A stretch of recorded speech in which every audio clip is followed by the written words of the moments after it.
lifeless eyes, black eyes like a doll's eyes.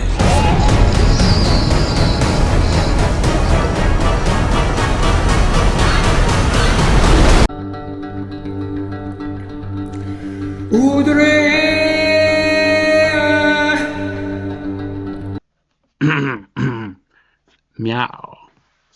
Stories do not change. They don't change. They will not change. They are the same. Satire is always satire. And romance was romance, is romance, and will be romance. And heroes slaying monsters, be it now or 3,000 years ago, they are slaying monsters. Okay, let me be clear. I'm not saying there is no change in literary techniques or forms. What I am saying, though, is that stories now and stories in the past, they are stories. Very profound. I know. I'm a cat. I have worked out these profound truths.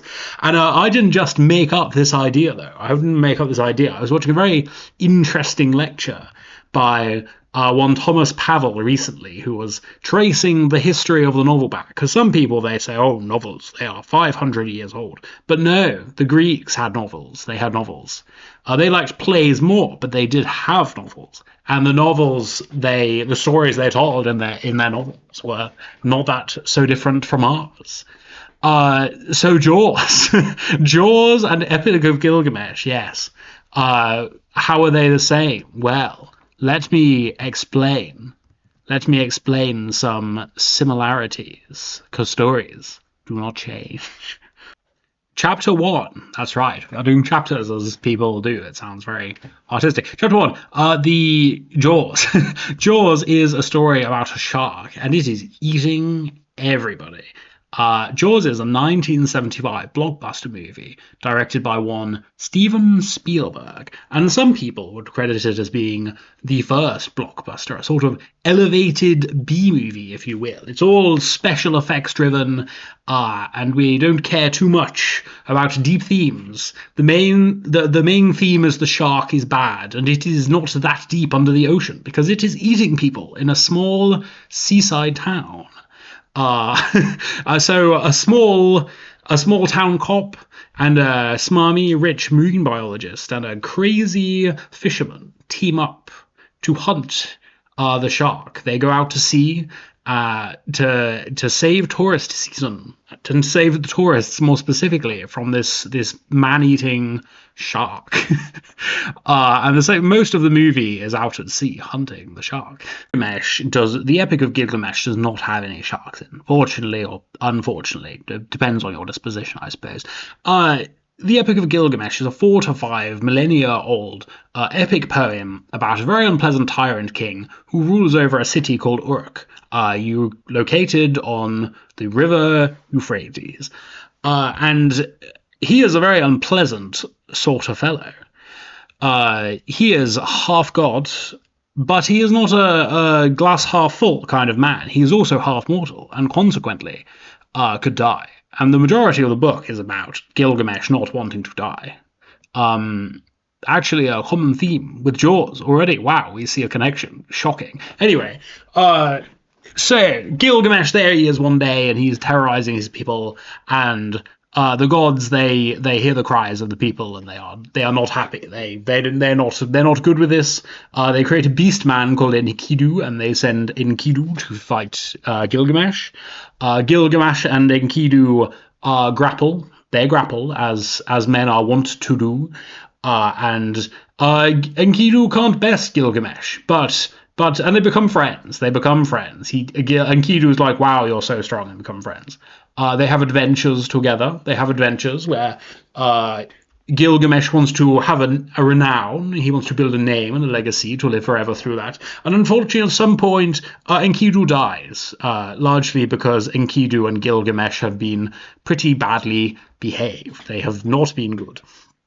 A crazy ex-girlfriend kind of situation as well. Anyway, Gilgamesh, he's so heartbroken by Enkidu dying because they are such good, just roommate friends. And he is suddenly scared of dying, and so for the rest of the book, he tries to live forever, literally this time. He tries to find a cure to his death. So no sharks in this story, but there are lions, and they do die, so I'm not happy about all the cat deaths. But I do have 9 lives, and he does not, as a man, he does not Gilgamesh, so I understand his jealousy of my kind. Chapter 3. Views on nature. One of the really interesting similarities I find between these two pieces of work is they both spend a lot of time in nature, unsurprisingly, and they both seem to have a very particular and similar portrayal of nature.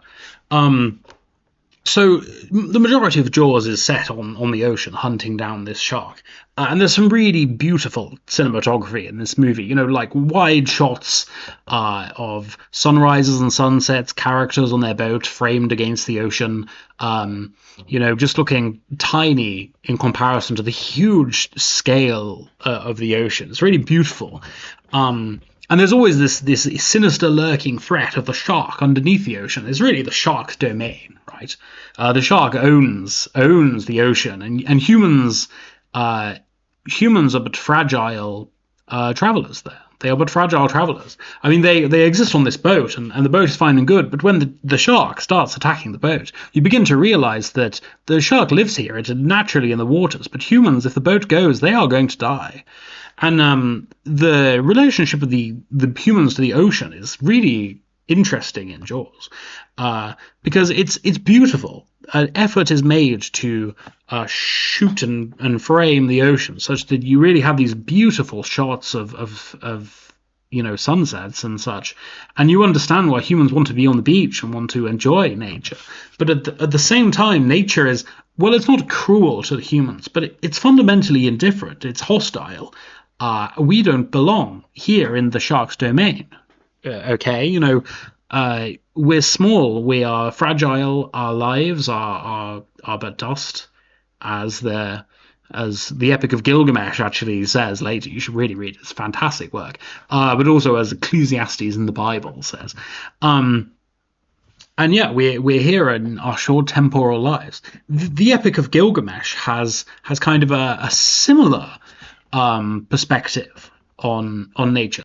Let me read you this extract from the Epic of Gilgamesh, and just for a bit of context. So Enkidu and Gilgamesh have now become friends, and they have gone to make a name for themselves by going to slay the beast man Humbaba, who is guardian of the forest of the gods. So they take a long trek, and then they come to the cedar forest, where they will fight Humbaba. And in this forest, so quote, "Together they went down into the forest, and they came to the green mountain.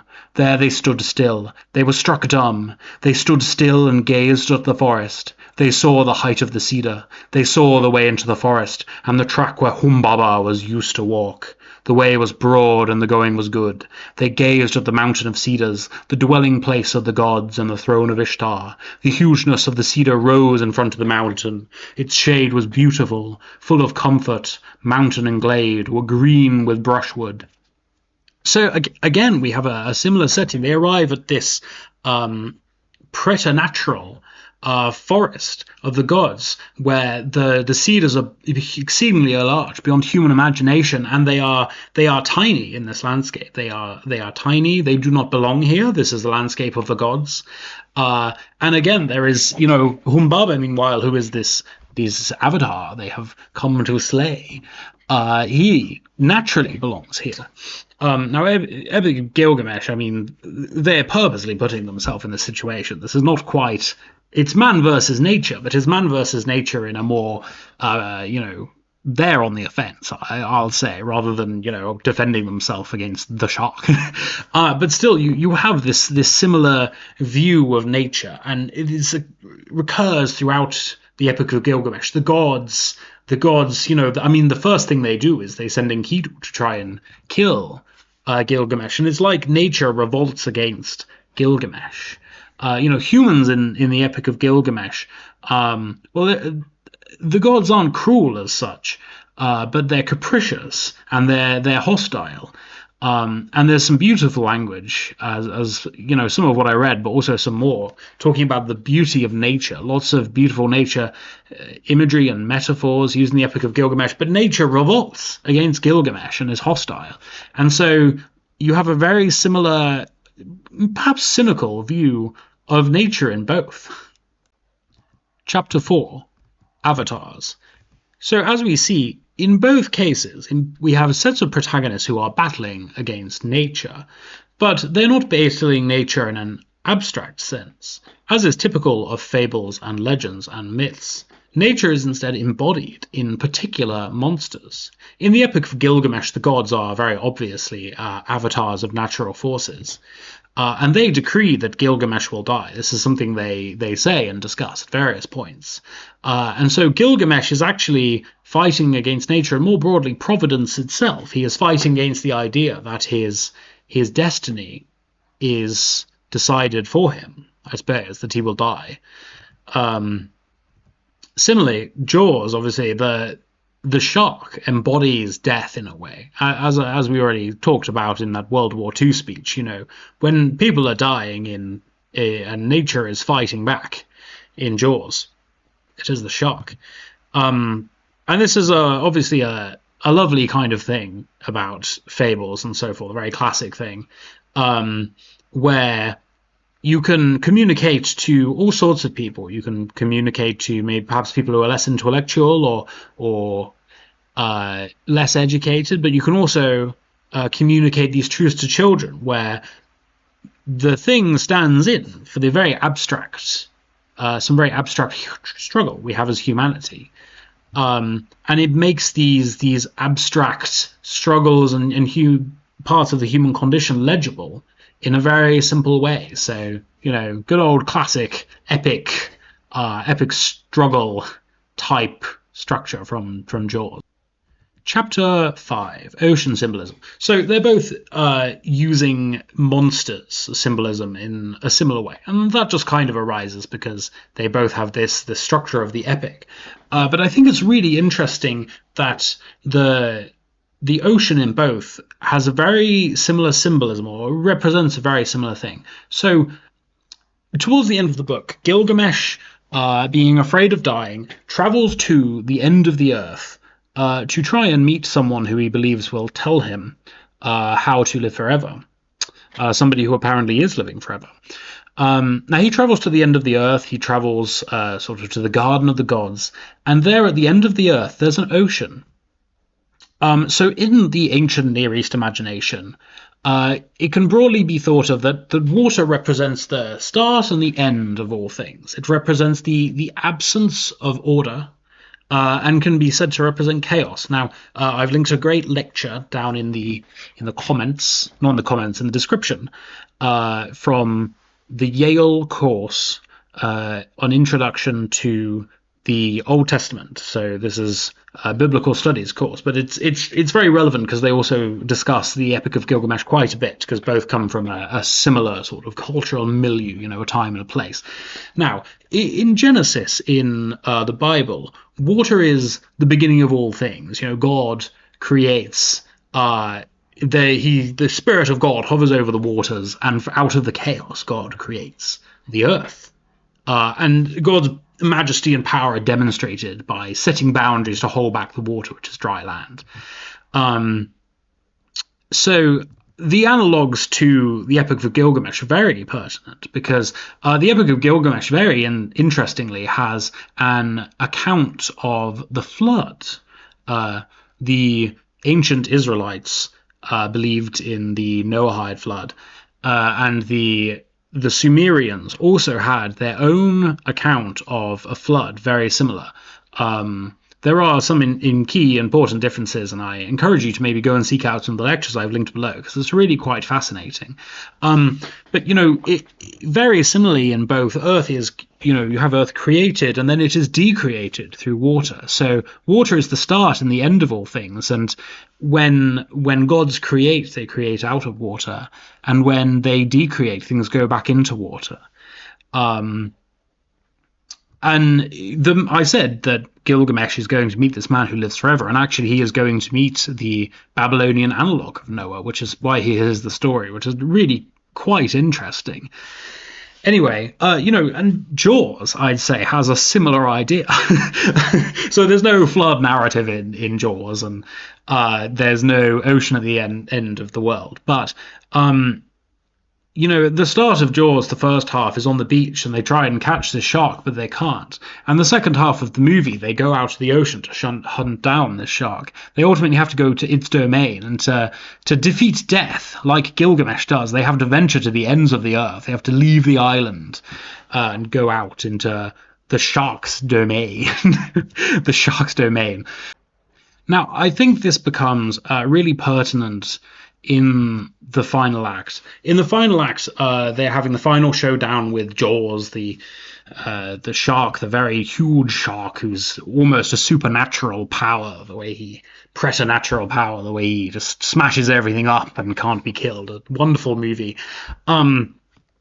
The boat begins to sink. Jaws smashes at the boat, and the boat begins to sink. And there's suddenly this time limit. There's this approaching apocalypse for the fishermen, where they either have to kill Jaws, they either have to defeat death before the boat sinks, or that is the end for them.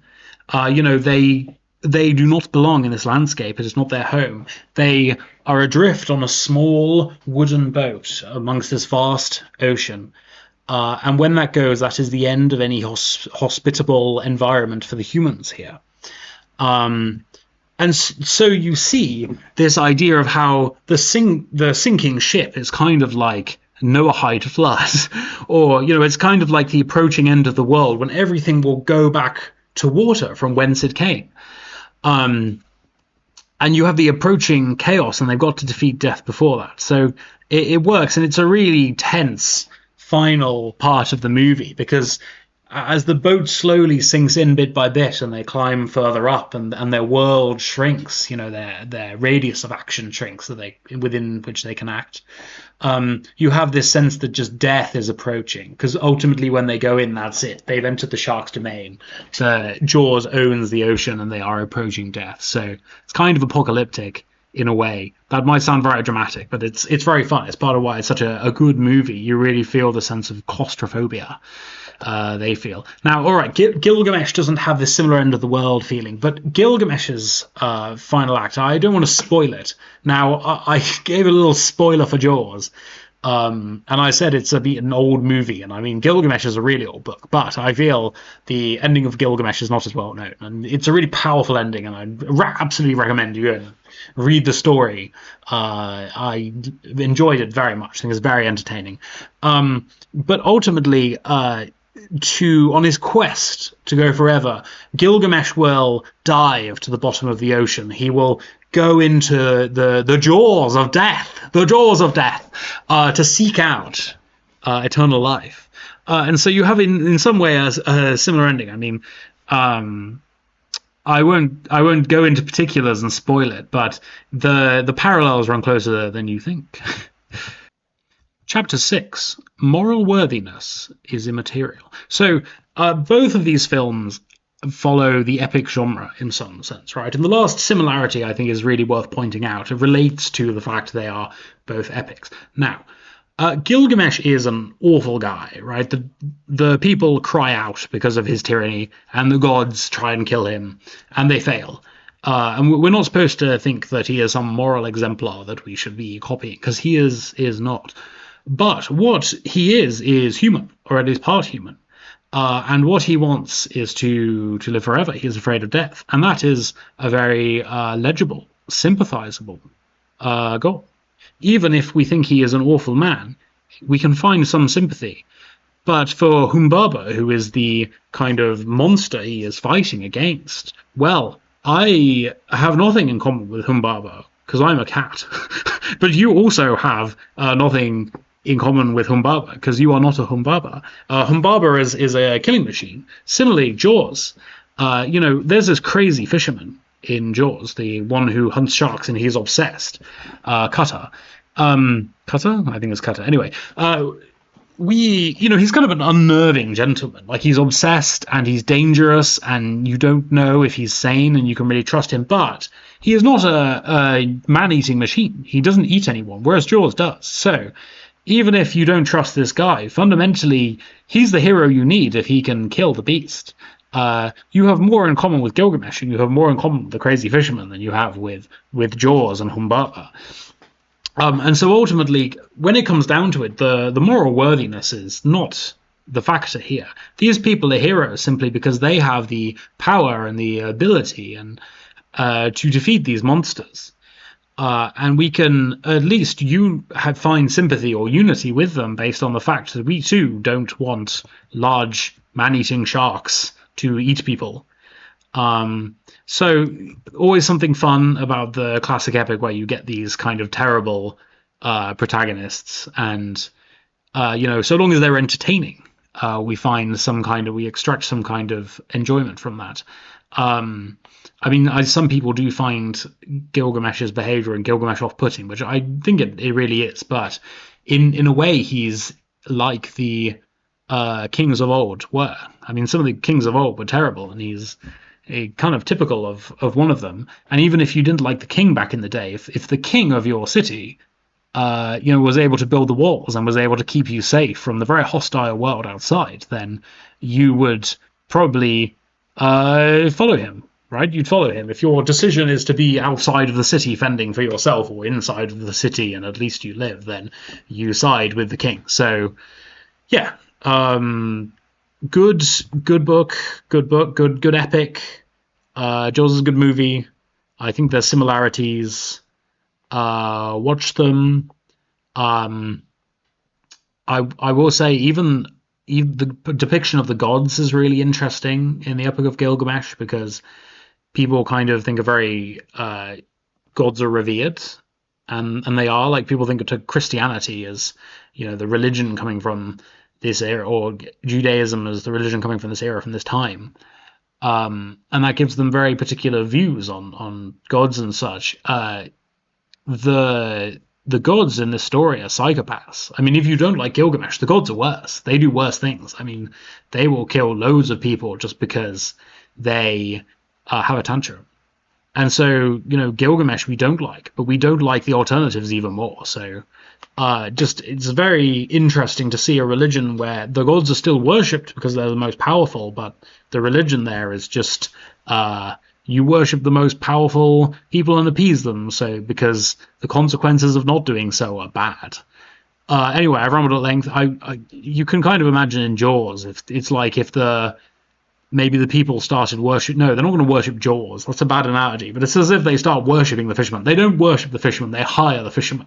Even though he's a crazy man they don't like, they hire the fisherman to go and hunt Jaws. So they don't worship Jaws. That would be an interesting ending. Perhaps you could have a Jaws sequel where there's a Jaws cult and they all love Jaws and they're summoning Jaws back, and it would be very Lovecraftian. The trans-dimensional shark from outside of the universe. I'm rambling. Meow. Goodbye. Euphrates River, by the Euphrates River, by the Euphrates River, by the Persian Gulfs where they found ancient ruins underground. Archaeologists did lots of excavation down by the Euphrates River, by the Euphrates River, by the Euphrates River, both the Euphrates